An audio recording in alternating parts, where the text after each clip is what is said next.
As we begin tonight with a horrific discovery in the backyard of a Fort Pierce home. 2 dogs found hanging dead in a tree tied up with chains and cables.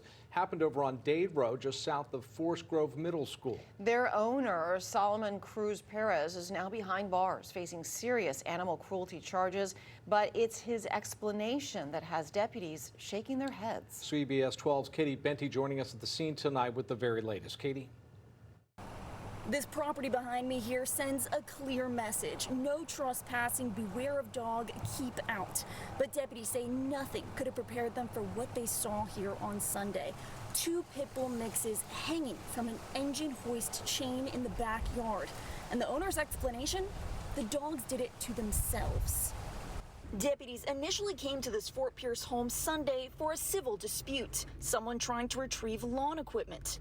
When no one answered the door, they walked around back, and that's when they saw it. I haven't seen something like this in 26 years. 2 adult pit bull mixes, a male and a female, hanging by their necks from a tree, bound with chains, coaxial cable, and tie-downs from an engine hoist. And when questioning our suspect, he basically said that the dogs had done that to themselves. They were missing for a while. Obviously, we weren't buying that explanation because it just doesn't make any type of sense. Their owner, 42-year-old Solomon Cruz Perez, was arrested and charged with 2 counts of aggravated animal cruelty resulting in death. St. Lucie County Sheriff Richard Del Toro says the suspect had previously asked animal control about euthanizing the dogs, claiming they were trying to kill him.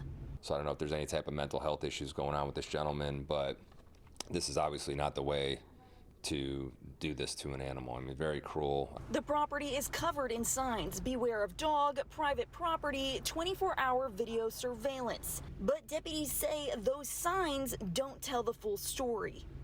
This is somebody who wanted to get rid of these dogs, didn't know how to do it, and ultimately took matters into his own hands, probably because it was a money type of situation. The dogs' bodies have been sent for a necropsy to determine when and how they died.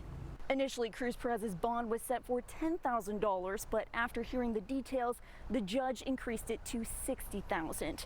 Now the sheriff says they'll be pushing for the harshest punishment possible. Reporting in Fort Pierce, I'm Katie Benty, CBS 12 News.